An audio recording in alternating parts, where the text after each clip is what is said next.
यानंतर पुढची बातमी पाहूया। हिंगोली कृषी उत्पन्न बाजार समितीमध्ये क्रांतिकारी शेतकरी संघटनेचे कार्यकर्ते आणि शेतकऱ्यांनी हळदीचा लिलाव बंद पाडला। हळदीची दरवाढ आणि सोयी सुविधांच्या मागणीसाठी क्रांतिकारी शेतकरी संघटना आक्रमक झाली आणि हळदीचा लिलाव बंद पाडण्यात आला।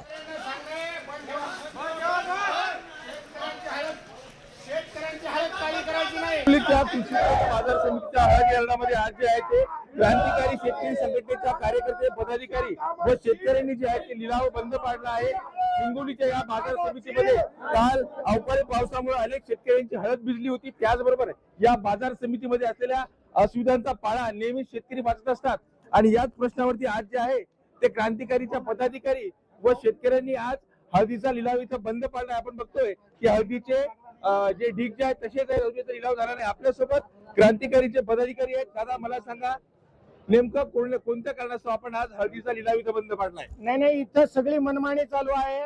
इथल्या व्यापाऱ्यावर इथल्या लोकप्रतिनिधीचं वर्चस्व नाहीये, धाक नाही, दरारा नाही, वचक नाहीये। त्याचप्रमाणे इथले सचिव असू द्या, इथले प्रशासक असू द्या, यांना बोटाच्या कांड्यावर जसं फिरवतात ना तसे इथले व्यापारी फिरवतात। इथल्या शेतकऱ्यांची फसवणूक होते। NCDX भावाप्रमाणे खरेदी करायला तयार नाही। इथल्या शेतकऱ्यांना 12 ते 1000 रुपयापर्यंत खरेदी केल्या जाते। 4-4, 5-5 दिवस शेतकरी या ठिकाणी वाहन घेऊन या ठिकाणी रांगेमध्ये आहेत। त्यांच्या अजून नंबर लागले नाहीत। त्यांचं त्या ठिकाणी गाडी भाडं आहे, त्यांचा राहण्याचा खर्च आहे, त्यांना जेवणाचा खर्च आहे आणि त्यातल्या त्यात काल अवकाळी पाऊस झाला। अवकाळी पावसामुळे आमच्या शेतकऱ्यांची लाखो रुपयाची हळद भिजली। त्यांना हजारो रुपयाचे मेन कपडे विकत आणायचं काम पडलं आणि त्यांच्या वाहनावर झाकायचं काम पडलं। एक तर या ठिकाणी शेतकऱ्यांना वाहन त्या ठिकाणी जागा असती माल ठेवण्यासाठी, तर शेतकऱ्यांचा माल भिजला नसता।